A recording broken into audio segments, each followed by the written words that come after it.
ಇನ್ನು ರಾಜ್ಯದಲ್ಲಿ ಹೊಸ ವರ್ಷಾಚರಣೆ ವೇಳೆ ಮದ್ಯದ ಹೊಳೆಯೇ ಹರಿದಿದೆ. ಮಧ್ಯಪ್ರದೇಶದಿಂದ ಸರ್ಕಾರಕ್ಕೆ ಕೋಟಿ ಕೋಟಿ ಆದಾಯ ಬಂದಿದೆ. ಹೊಸ ವರ್ಷಾಚರಣೆಯಲ್ಲಿ ಈಗ ಮದ್ಯದ ಹೊಳೆ ಹರಿದಿದೆ. ಇದರಿಂದ ರಾಜ್ಯ ಸರ್ಕಾರಕ್ಕೆ ಕೋಟಿ ಕೋಟಿ ಆದಾಯ ಬಂದಿದೆ. ನಿನ್ನೆ ಒಂದೇ ದಿನ 308 ಕೋಟಿ ಮದ್ಯ ಮಾರಾಟವಾಗಿದೆ. ಇದು ಬರ್ತಾ ಇರುವಂಥ ಅಂಕಿಅಂಶ.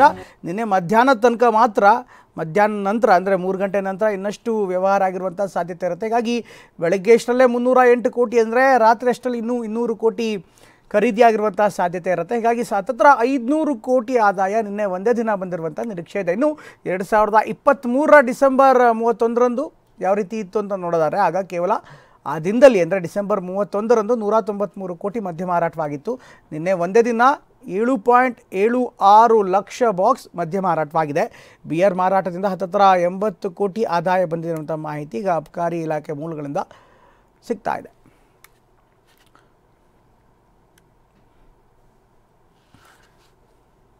ಇನ್ನು ಕೇವಲ ಅಬಕಾರಿ ಇಲಾಖೆ ಅಷ್ಟೇ ಅಲ್ಲ, ನ್ಯೂ ಇಯರ್ ಎಫೆಕ್ಟಿಂದ ಮೆಟ್ರೋಗೂ ಕೂಡ 2 ಕೋಟಿ ಆದಾಯ ನಿನ್ನೆ ಒಂದೇ ದಿನದಲ್ಲಿ ಬಂದಿದೆ. ಮೆಟ್ರೋಗೂ ಕೂಡ ಒಂದೇ ದಿನದಲ್ಲಿ ಸುಮಾರು 2.07 ಕೋಟಿ ಆದಾಯ ಬಂದಿರುವಂಥದ್ದು. ಪಿಂಕ್ ಗ್ರೀನ್ ಮಾರ್ಗದಲ್ಲಿ 8,59,000 ಜನ ಪ್ರಯಾಣವನ್ನು ಮಾಡಿದ್ದಾರೆ. ಅದೇ ರೀತಿ ಬೇರೆ ಬೇರೆ ಮಾರ್ಗದಲ್ಲಿ ನೋಡೋದಾದರೆ, ಇನ್ನು ಪಿಂಕ್ ಮಾರ್ಗದಲ್ಲಿ 4,583 ಪ್ರಯಾಣಿಕರು ಪ್ರಯಾಣವನ್ನು ಮಾಡಿದ್ದಾರೆ. ಗ್ರೀನ್ ಮಾರ್ಗದಲ್ಲಿ 2,90,530 ಜನರು ಪ್ರಯಾಣ ಮಾಡಿದ್ದಾರೆ. ಹಾಗಾಗಿ ಎಲ್ಲ ಪ್ರಯಾಣದಿಂದ ಹತ್ತತ್ರ ಒಂದೇ ದಿನದಲ್ಲಿ 2,07,00,000 ಆದಾಯ ಮೆಟ್ರೋಗೂ ಕೂಡ ಬಂದಿದೆ.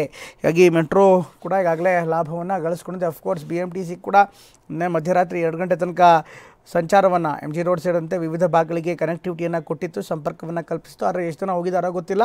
ಇನ್ನು ಕೆಲವರು ಅವರದ್ದೇ ಖಾಸಗಿ ವಾಹನದಲ್ಲಿ ಹೋಗಿರ್ಬೋದು. ಒಂದು ಕಡೆಗೆ ಅಬಕಾರಿ ಇಲಾಖೆಗೆ ಲಾಭವಾಗಿದ್ದರೆ, ಅದೇ ರೀತಿ ಮೆಟ್ರೋಗೂ ಕೂಡ ಒಂದೇ ದಿನದಲ್ಲಿ 2 ಕೋಟಿಯಷ್ಟು ಲಾಭವಾಗಿದೆ. ಅದರ ವಿವರಗಳು ಕೂಡ ಸಿಗ್ತಾ ಇದೆ. ಪ್ರಮುಖವಾಗಿ ಪಿಂಕ್ ಹಾಗೂ ಗ್ರೀನ್ ಮಾರ್ಗದಲ್ಲಿ ಸಾಕಷ್ಟು ಭಾರಿ ಪ್ರಮಾಣದ ಲಾಭವಾಗಿರೋದು ಮಾಹಿತಿ ಲಭ್ಯವಾಗ್ತಾ ಇದೆ.